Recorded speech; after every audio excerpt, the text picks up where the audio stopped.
नमस्कार everyone. Today we are going to start converse theorem of BPT. जो हमने last video में BPT theorem देखी थी, that is basic proportionality theorem.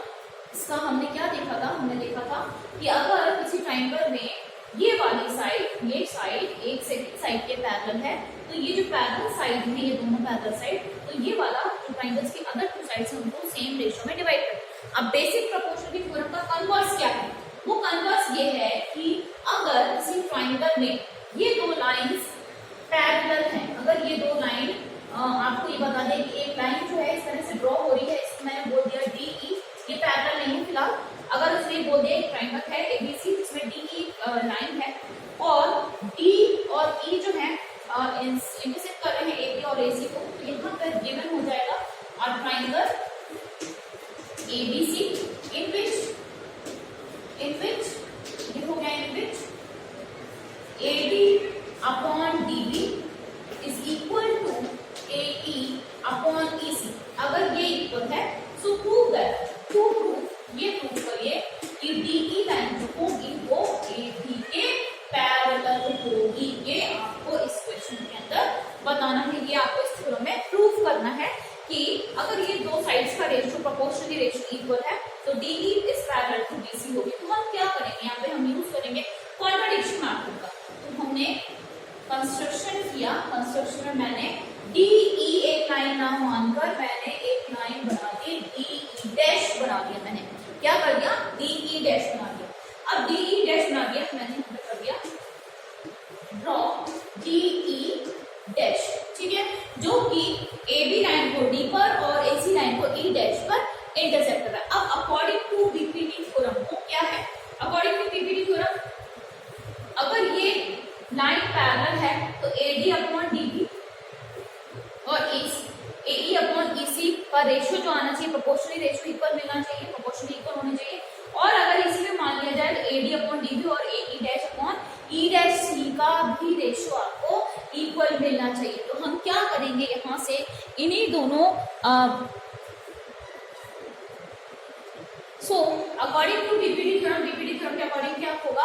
हम देते हैं AD अपॉन DB का रेशियो और AE अपॉन EC का रेशियो इक्वल होगा। These are the equal ratio होगा इनका प्रोपोर्शनल। अब जो गिवन है, जो हमने कंस्ट्रक्ट किया, इसका कॉन्ट्रडिक्शन हम मान लेते हैं कि E जो है वो उसका इंटरसेक्शन में पॉइंट E डैश एक इंटरसेक्शन पॉइंट है, तो E dash is intersection point. तो यहाँ पर अकॉर्डिंग टू बीपीटी थ्योरम क्या लगेगा? बाय गिवन, तो गिवन के अकॉर्डिंग ये हो जाएगा AD upon DB is equal to AE dash upon E dash C।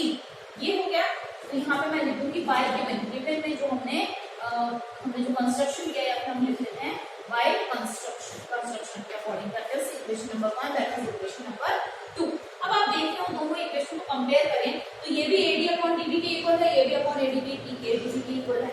तो यहाँ पर बाय इक्वेशन 1 एंड 2 आपके पास हो जाएगा AE upon EC is equal to AE dash upon E dash C।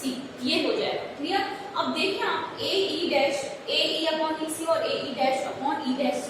अब देखिए यहाँ पे क्या मिल रहा है आपको? यहाँ पे देखिए अगर मैं दोनों तरफ 1 ऐड कर दूं, तो यहाँ पे क्या मिल रहा है? ऐड 1 बोथ साइड क्या होगा? AE upon EC plus 1 is equal to AE dash upon E dash C plus 1। ये हमने किया। तो जब आप इसको कैलकुलेट करेंगे तो आपको एलसीएम में आगे मिलेगा आपको AE plus EC upon EC is equal to AE dash plus E dash C upon E dash C। अब AE अपॉन EC ये क्या है? पूरी AE प्लस EC क्या हो गई है? तो AC अपॉन EC हो गया और AE डैश और E डैश C इसका प्लस हो गया। ये क्या बना? ये बना आपका AC upon E dash C बना। क्लियर। दोनों तरफ देखिए AC कॉमन है तो AC को मैंने कैंसिल कर दिया। आपके पास क्या बचा? 1 upon EC is equal to 1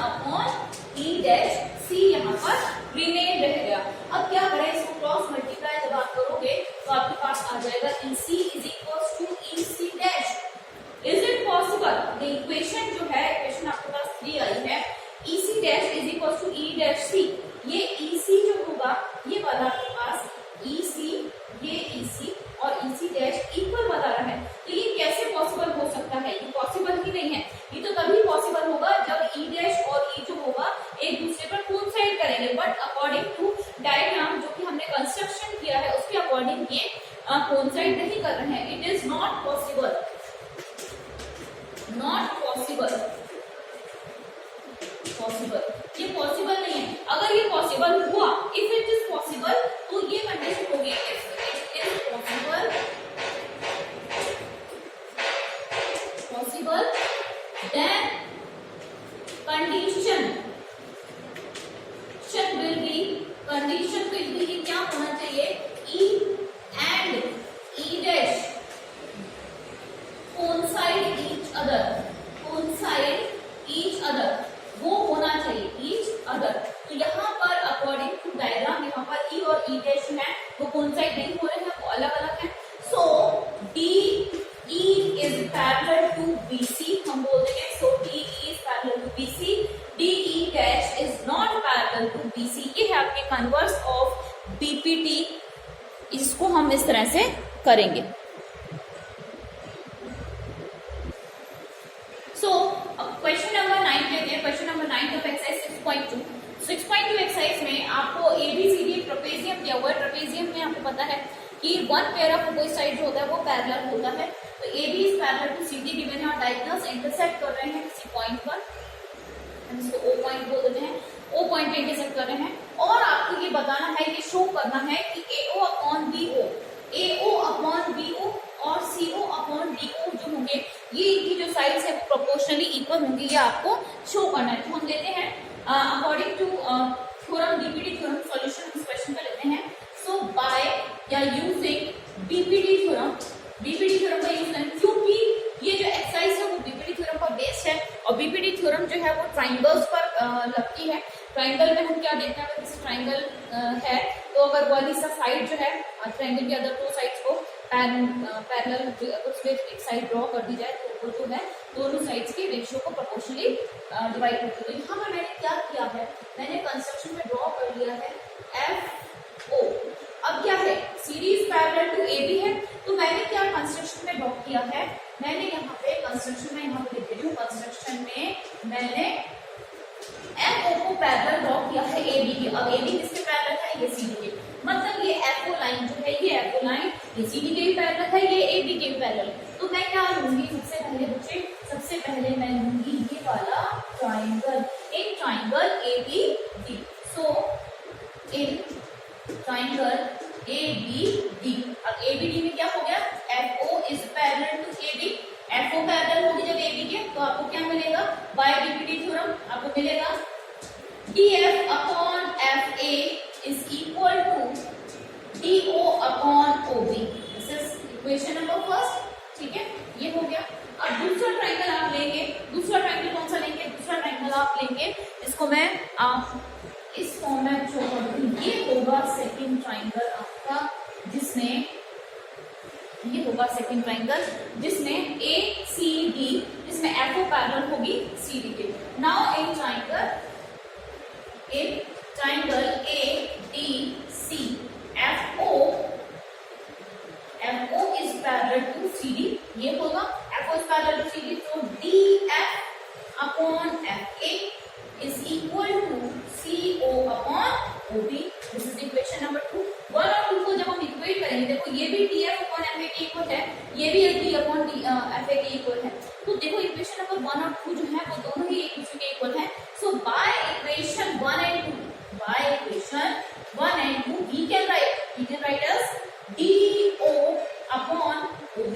मैं ये लिख सकती हूँ क्योंकि दोनों इक्वेशन DF upon AB के इक्वल है, CO upon OB के इक्वल टू। अब क्या शो करना है, शो हमें ये करना है, अब यहाँ तक तो सभी बच्चे कर लेंगे, यहाँ के पास सिर्फ एक एडजस्टमेंट ही रह जाता है, क्रॉस मल्टीप्लिकेशन रह जाता है।